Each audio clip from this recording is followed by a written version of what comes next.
Ipakita ning video sa Holy Land. Pero disclaimer ni guys kay sa kuha ni ka video gikan sa eyewitness sa GMA7 kang Miss Sandra Ginaldo.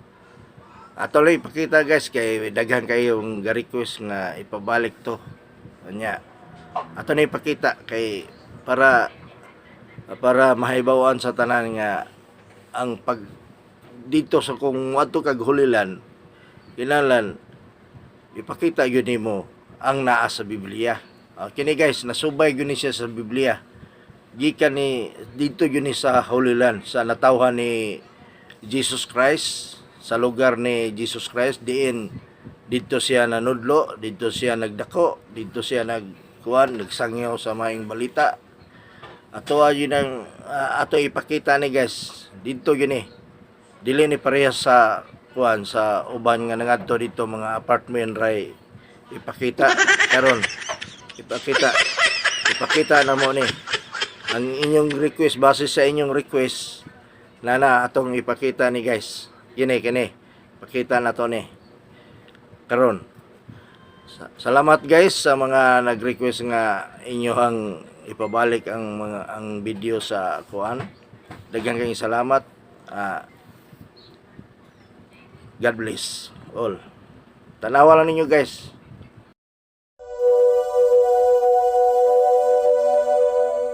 Ang mga lugar na nababasa natin sa Biblia na ninakaran ni Jesus at nakasaksi sa kanyang buhay sa mundo, maaari mong mabisita sa bansang Israel. Ang ilog kung saan siya bininyagan. Ang bayan kung saan siya nangaral.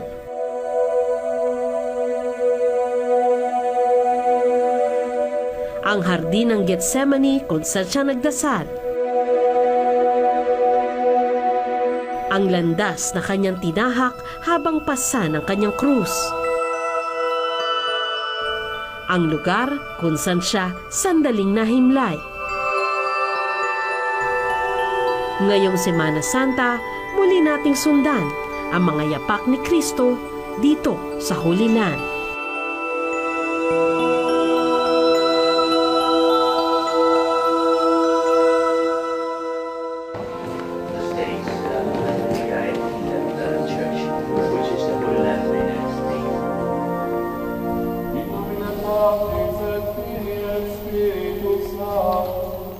Alas 6:30 ng umaga sa Church of the Holy Sepulchre sa Jerusalem. Isang Latin na misa ang inabutan ko.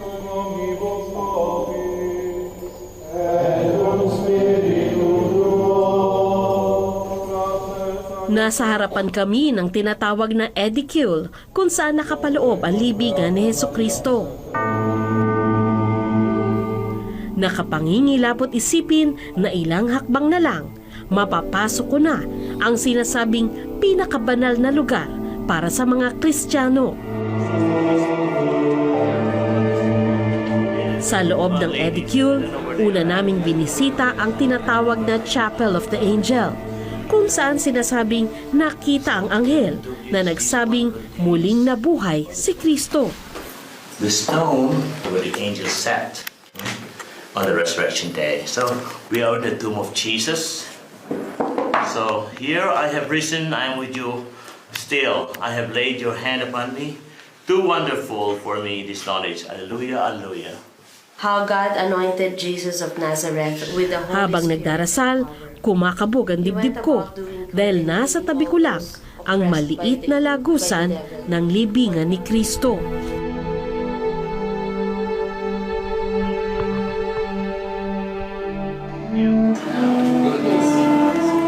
Hindi nagtagal, nasilayan ko na rin ang libingan.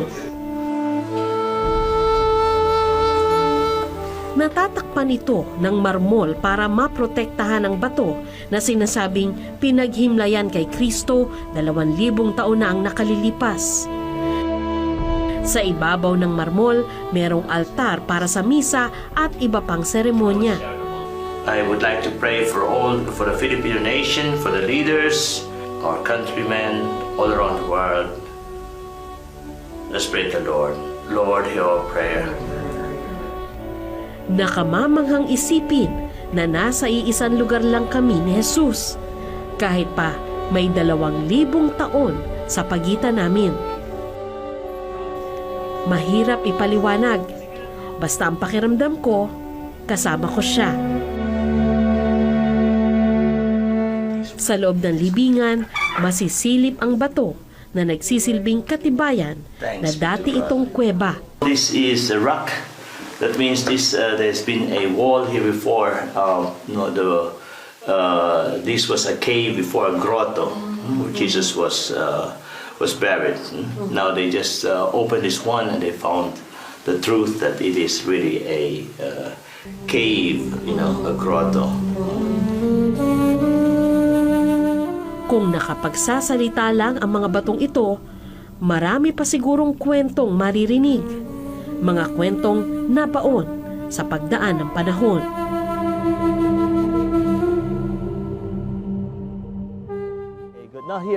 Matapos ang hindi malilimutang karanasan sa libingan ni Jesus, pinuntahan ko naman ang mga lugar na may kinalaman sa kanyang pagpapakasakit.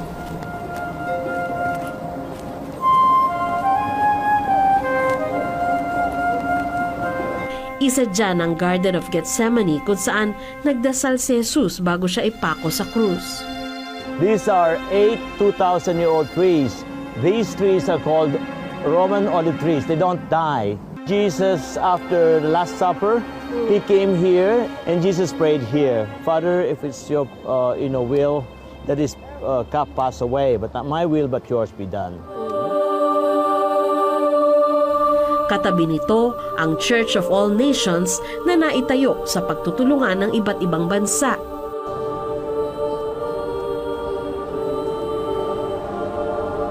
Sadyang madilim sa loob ng simbahan bilang pag-alaala sa gabing balot ng kalungkutan at paghihirap si Jesus habang nagdarasal.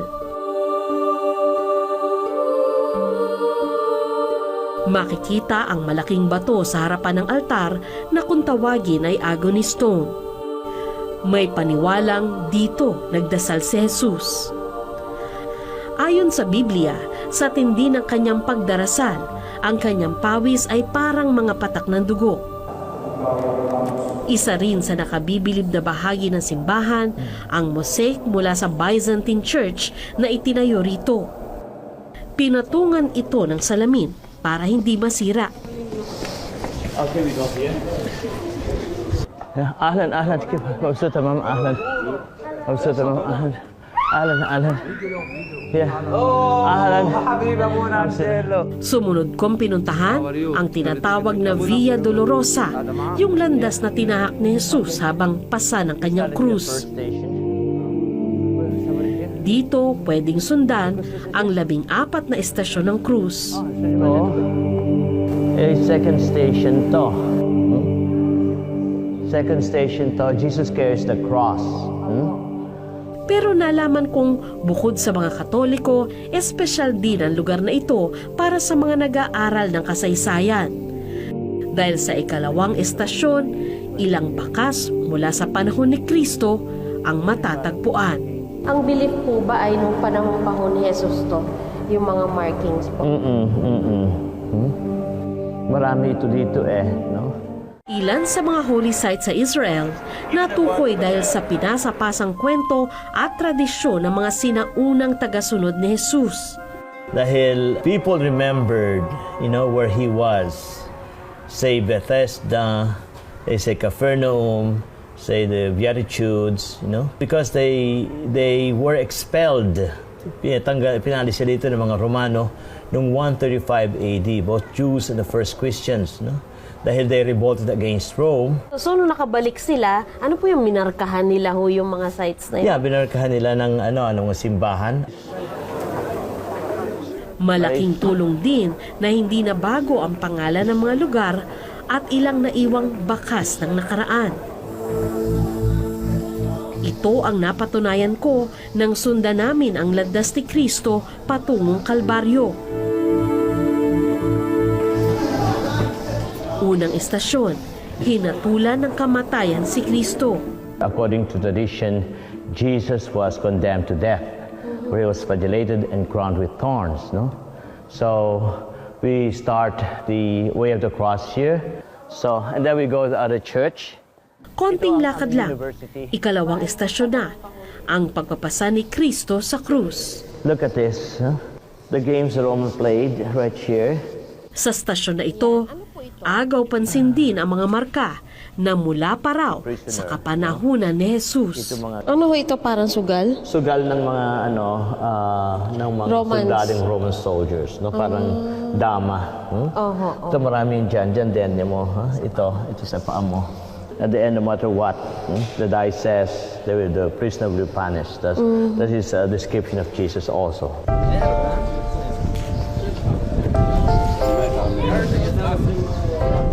Sa daan patungo sa bundok ng Kalbaryo, ipinakita sa akin ni Father Angelo ang malalaking bato na nauna pa raw sa pagdating ni Jesus. So ito original pa to? Yes. Oh, first Century, 100 years before Christ and after Christ. Wow. So here, the pious Veronica washed the face of Jesus. It's not in the Bible. It's a tradition of the church. You know, Veronica is not the Bible, but Vero means true.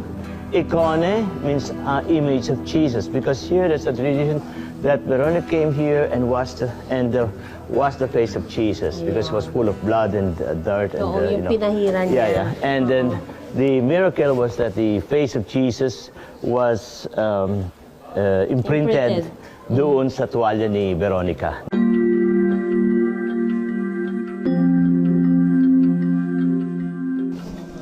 Ang tradisyon o yung kwentong nagpasa-pasa ng mahabang panahon, ito talaga yung dinaanan ni Kristo papunta doon sa Golgotha. At napansin ko, Father, no, talaga paakyat tayo. Yeah, talagang bundok eh. Umaakyat tayo sa bundok. Okay, sige na. Because they did not know that it was the piece of cloth. Masarap isiping ang nilalakaran ko maaring minsang dinaanan ni Kristo. Yun nga lang, nakalulungkot ding isipin na may pasan siyang krus at kinukutya ng mga tao.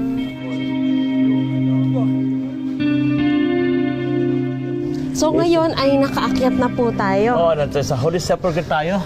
It's in front of you. Kung saan pinako sa Pinako krus. sa krus.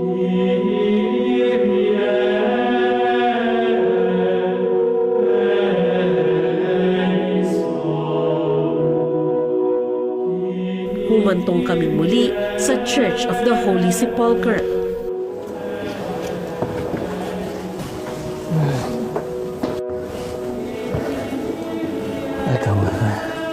Come here. This is the 10th station. Here, Jesus stripped off his garments. This is also Franciscan, Catholic. Here, Jesus is crucified. You know? They crucified him and the criminals as well. One on his right and the other on his left. Jesus said, "Father, forgive them, for they know not what they are doing." And here it is the 12th station here. Jesus dies on the cross. You know? Jesus dies on the cross. This is the Greek Orthodox part. And this is the exact spot where Jesus was crucified according to tradition. Tila ba may dala ring kalungkutan ang lugar na ito at bahagyang madilim na tatanglawan lamang ito ng mga nakasinding lampara. And this is the stone of Calvary here. Sa tabi nito, makikita ang bahagi ng bundok na ngayon ay nakapaloob na sa isang simbahan na pinagsasaluhan ng 6 na reliyon.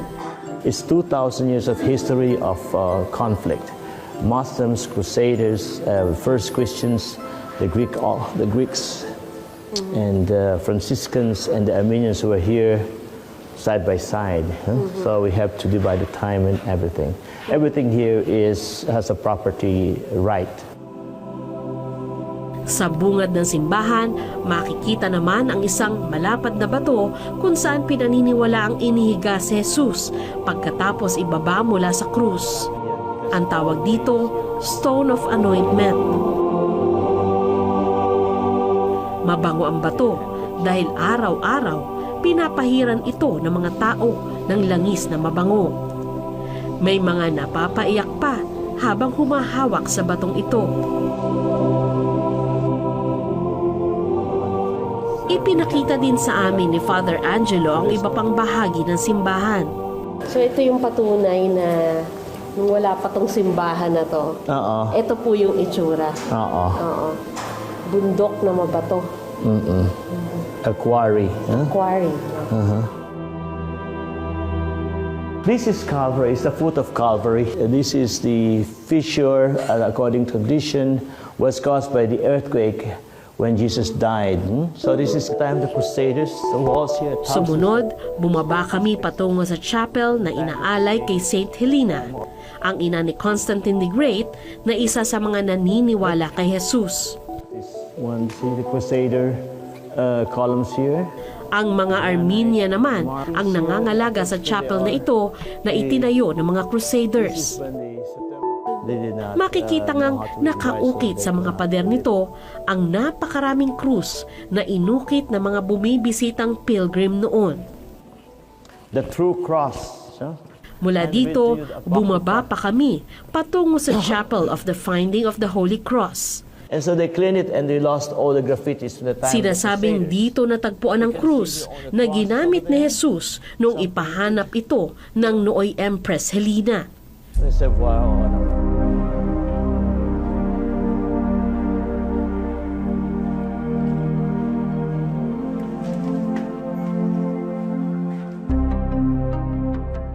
Napakahabang kasaysayan sa loob lamang ng isang simbahan. Pero sa Israel, normal lang daw ito. Sa Tower of David nga, tila ba hindi pa natutuldukan ang kwento ni Jesus. Dahil ang mga eksperto ay bago na namang natuklasan. Sa Mount Zion, sa lugar na pinaniniwala ang libingan ni King David, matatagpuan din ang Last Supper Room. Very large church in the new state of Israel. Ayon sa Biblia, bago pumunta si Jesus sa Garden of Gethsemane, galing siya sa huling hapunan kasama ang kanyang mga apostoles.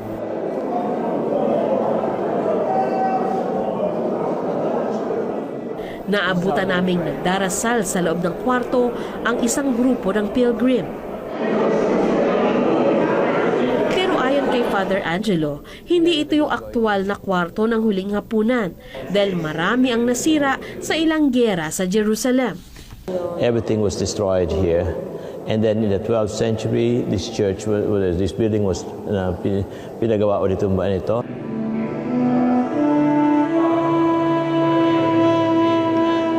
Matapos ang huling hapunan, nagdasal si Jesus sa hardin ng Gethsemane at doon siya naaresto. Dinala siya kay Caiaphas, ang high priest ng mga Hudyo. Ang Church of St. Peter in Gallicanto ay pinaniniwala ang nakatayo sa lokasyon ng dating bahay ni Caiaphas. Ayon sa Biblia, sinundan ni Pedro si Jesus at nag-abang sa labas. Kaya sinasabing posibleng dito rin naganap ang unang pagkakaila ni Pedro na kilala niya si Jesus, bagay na pinagsisihan niya ng husto. This one you can see here. This one already, the steps in the 1st century. Katabi rin nito ang isang hagdan na mula pa sa panahon ni Kristo. Israeli archaeologists said it's the only step that they know where Jesus had passed through from the cenacle going to Gethsemane right over there. But unfortunately, people were just walking too much here, and they were getting the stones, They closed it. Sa basement ng simbahan, isang sinaunang kulungan ang nadiskubre. At kung bahagi ito ng tirahan ni Caiaphas, posible raw nakulong dito si Jesus. Okay, here is the pit.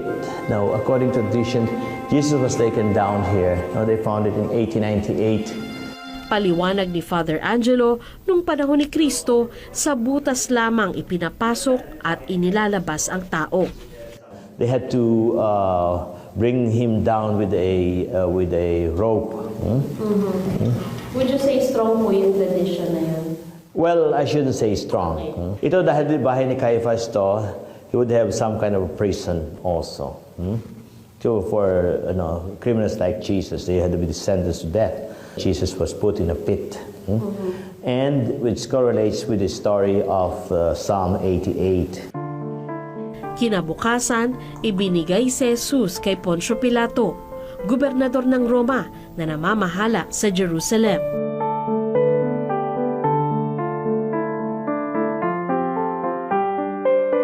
May paniwalang naganap ito sa Fortress Antonia kung saan nagsisimula ang Stations of the Cross ng Via Dolorosa.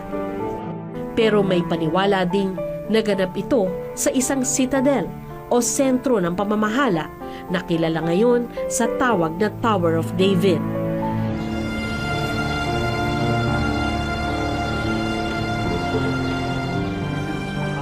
Kapag nakapasok ka na sa loob, doon mo makikita kung gaano ito kalaki. Pero ang ganda ng pisikal nitong anyo, lalong pinapatingkad ng yaman ng kasaysayan nito.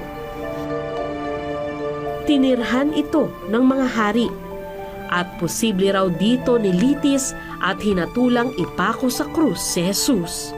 Ito yung tinatawag nila na Tower of David, isa sa mga simbolo ng kasaysayan ng Jerusalem. Hindi kalayuan mula dito, may isa pang palasyo ni Herod na natagpuan kung saan pinaniniwalaan na naganap yung paglilitis ni Pontius Pilate kay Jesucristo. Isang dating kulungan noong 1940s ang lugar na ito. Pero nang simula ng renovation para gawin itong activity room para sa mga bata, nagulat sila sa kanilang natuklasan. And as we go down, literally into what would have been the foundations of the building, we can see the different parts of Jerusalem, so not the parts, but the history and the different layers of Jerusalem being spread out in front of us. This wall over here, Isa sa natuklasan dito ang palasyo ni Herodes na itinayo niya sa ibabaw ng mga palasyong nauna sa kanya. or Herod built it like that in order to make a huge platform. And it was on that platform that he was able to build his monster superstructure palace. Sinasabing malaki at magarbo ang dating kaharian ni Herodes dito. Bagay na bagay sa isang importanteng taong gaya ni Pilato. Many people that believe that actually when Pontius Pilate came to Jerusalem, the natural place for him to stay was in fact in Herod's opulent palace. The question is that nobody actually can answer fully is, where was the Praetoria? Was it here or was it closer to in the fortress? This is for sure the area of the palace. That's not in question. So the thought has been by many that actually this could have been the place where Jesus stood trial. Marahil hindi na natin malalaman ang sagot. Pero para sa mga naniniwala kay Jesus, wala nang patunay na kailangan pa.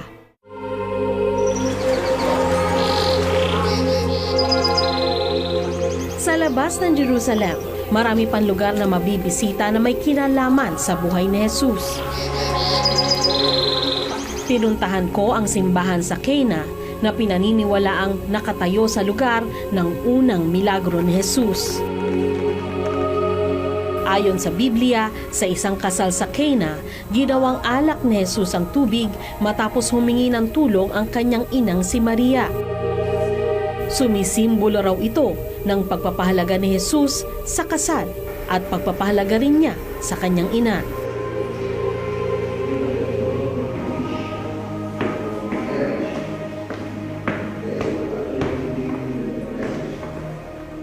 Mula dun sa magandang simbahan sa taas, tinuro kami sa basement na to, kung saan natagpuan ang isang bahagi ng sinaunang village. Matatagpuan din ang bahagi ng bahay at ilang kagamitan mula sa panahon ni Jesus.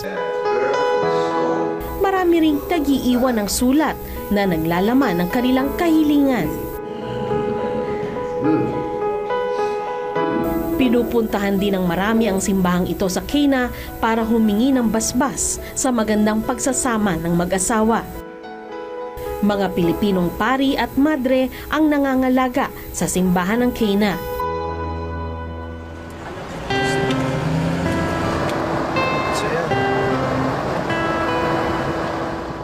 Binisita ko rin ang Sea of Galilee na kilala rin sa tawag na Lake Tiberias. Ang lawang ito ay ilang beses nabanggit sa Biblia bilang bahagi ng milagro ni Kristo, gaya ng paglakad niya sa tubig. Once we go down to the steps, all of a sudden we start hearing the. Once we stand here, Bukod sa Galilea, isang ilog din ang paboritong bisitahin ng mga nagpupunta sa Holy Land, ang Jordan River. Dito sa Yardenit Baptismal Site, libreng makakapasok ang mga pilgrim. Bibili ka o magrerenta ka lang ng damit na pangbinyag. Dahil si Jesus bininyagan sa Jordan River, maraming nagpupunta dito para maranasan din kung paano mabinyagan sa River Jordan. So, katulad nito, pero isang grupo ng mga dayuhan na dumayo pa rito para magpabinyag. Nakita kong marami sa mga bininyagan ay napaiyak sa karanasang ito.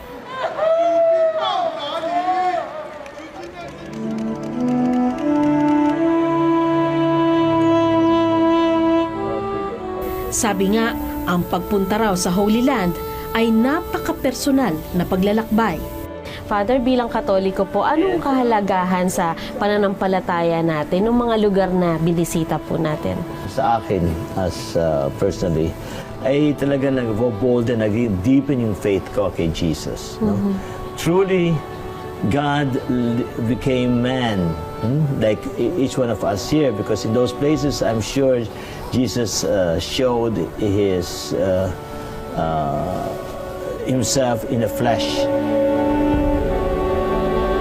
Sa ilang araw ko rito, ilang ulit ko ring narinig na depende na sa iyong paniniwala kung paano mo tatanggapin ang kasaysayan ng bawat lugar. You read the gospel, parang superficial lamang you know? But when you come here, talagang ma-feel mo na truly God was here. Jesus was here. The gospel is not the same anymore. It becomes truly alive. Ang sa akin lang, makalipas ang mahigit 2,000 taon, nakita ko, nalakaran at nahawakan ang mga lugar na naging bahagi ng buhay ni Kristo. Ang magkaroon ng pagkakataong makatagpo si Jesus at sariwain ang kanyang mga turo, isa ng milagro para sa akin.